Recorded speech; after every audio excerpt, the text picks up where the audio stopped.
North Carolina Representative Madison Cawthorn has vowed that if they take control, the Republicans take control of the House, they are going to prosecute Dr. Fauci. A couple years in the future, that's what their priority is going to be. And this is apparently coming from their longstanding conspiracy theories about Dr. Fauci, but that have been giving a shot in the arm, to borrow a phrase, as a result of his interaction with Rand Paul earlier this week. In case you didn't see that, here is Dr. Fauci with Rand Paul.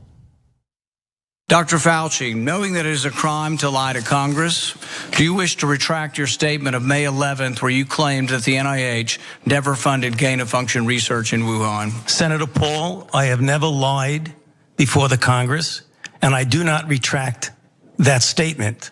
This paper that you are referring to was judged by qualified staff up and down the chain as not being gain of function.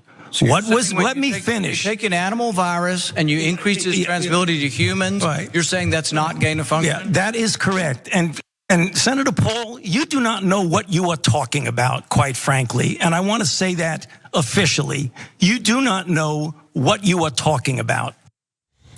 Okay, so we're gonna get to the Madison Cawthorn in a moment, but that was fun. I had forgotten how fun that was. And I haven't actually heard from either Charles or Kenya about that interaction. So before we move on to Madison Cawthorn and the long-term plan to see Fauci locked up, let's start with you, Kenya. What did you think about that interaction between the senator and Fauci?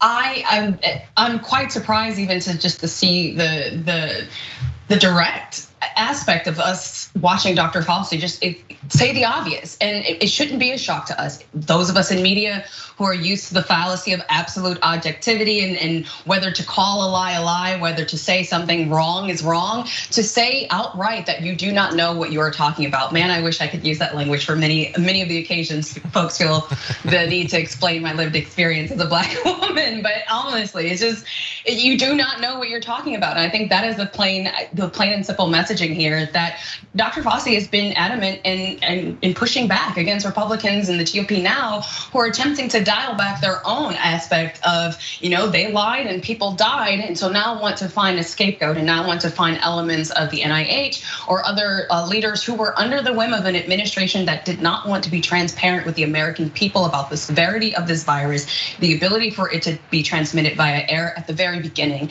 And so what we are seeing is someone whose reputation is on the line, stepping forward and essentially doing what needed to be done and calling a lie, calling it coming from someone who is incompetent and ignorant to the facts, calling it out exactly as what was needed.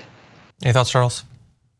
I think thematically, when I look at this story and I think about all of the other stories that are connected to where we currently are around the pandemic and the virus, there are two things that jump out at me when I see this clip. One of them is how unfortunately politicized the virus has become.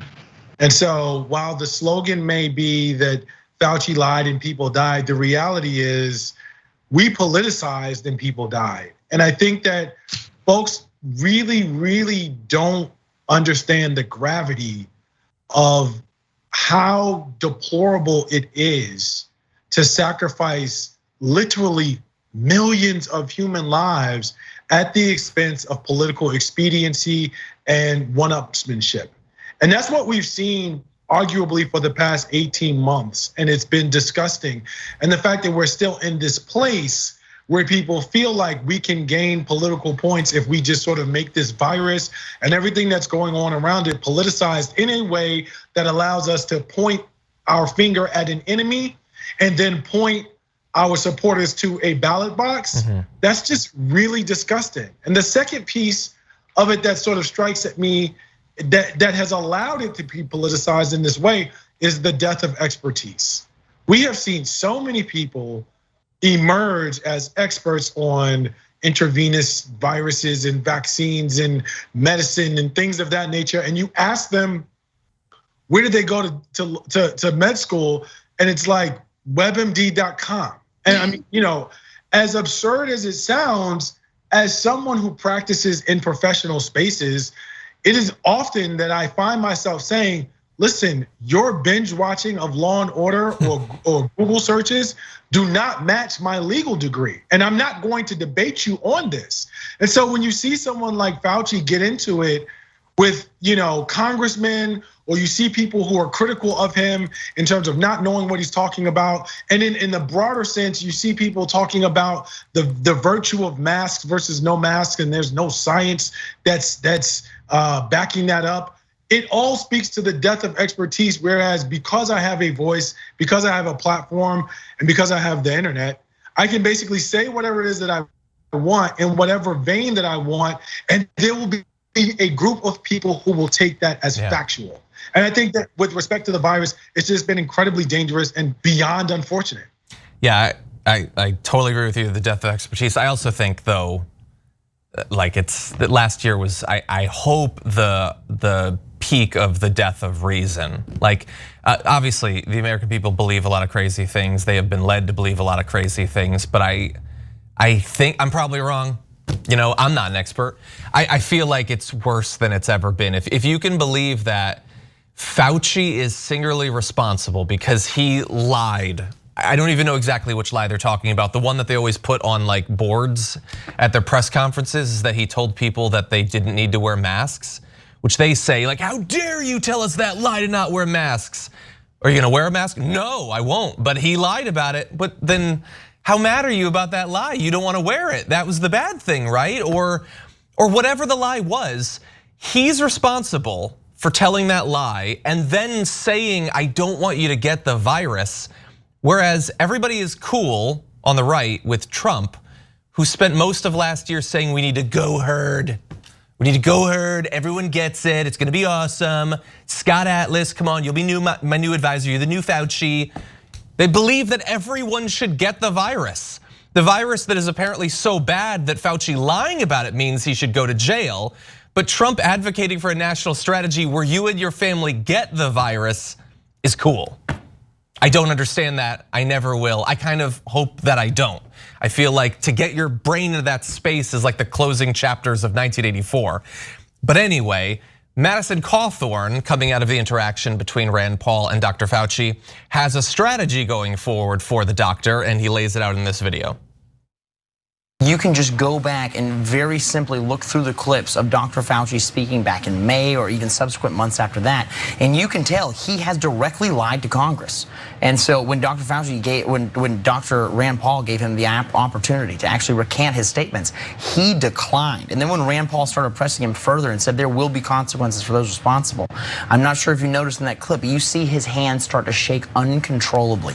A lot of people say, oh, well, that's uncontrollable rage. No, that is fear, because Dr. Fauci knows he's been working as a pawn of the Chinese Communist Party. He's been funding through the NIH, which with our tax dollars, what I consider to be militaristic research on how to make an animal virus more transmissible to humans. So I think it's very well founded that we refer those to the DOJ. Jenna, I will just tell you, unfortunately, the DOJ right now is under the control of the Biden administration. So what's going to come of it, I don't know. But I'll tell you, when we take the majority back in 2022, I'll make sure consequences are doled out. But we want to prosecute this guy to the full ability of the law, because I'll tell you, to lie to the American people just to get your name in the news, just to see your face on the cover of books, just to get fame and fortune, I'll tell you, Dr. Anthony Fauci does not deserve either fame or fortune. Okay, he's literally telling insane lies so he can go on TV. Okay, so Dr. Fauci has teamed up with the communist Chinese to create some sort of werewolf venom. And it's so bad that he should go to jail. It's not bad enough that you should get vaccinated. I don't think that you should do that. You shouldn't wear masks, we shouldn't have lockdowns. It's really not a big problem, let's not focus on it. But it was really bad when he lied about it. Again, I don't know how you can have those positions. If you were to say that Fauci lied and made the virus out to be worse than it was, and that caused the lockdowns, and that was bad, okay, then that's consistent with the fact that you don't want to do anything about the pandemic. But you can't keep vacillating between he lied, it was way worse, he's responsible, it was designed in a Chinese lab, it's basically a bioweapon, and then say we should really just move on with our lives. We shouldn't do anything. And you know, we've got this vaccine. In fact, we have so much of it that we're literally, one state threw out 50,000 vials this week. But you shouldn't take it though, it's not necessary. It doesn't make any sense to me. And I apologize that I inflict on the audience my attempt to work it out, but nobody can explain it to me. But we'll see. Maybe one of you two can. Charles, any thoughts? How do you square what Madison Cawthorn is saying right there? Well, first of all, Madison, you talk about Fauci lying to get on the cover of books and so on and so forth. You, sir, I would submit, are lying rather intentionally for your own fame and fortune and to become a rising star in your own party. So let's not talk about the truths and ulterior motives, because I think that yours are pretty suspect.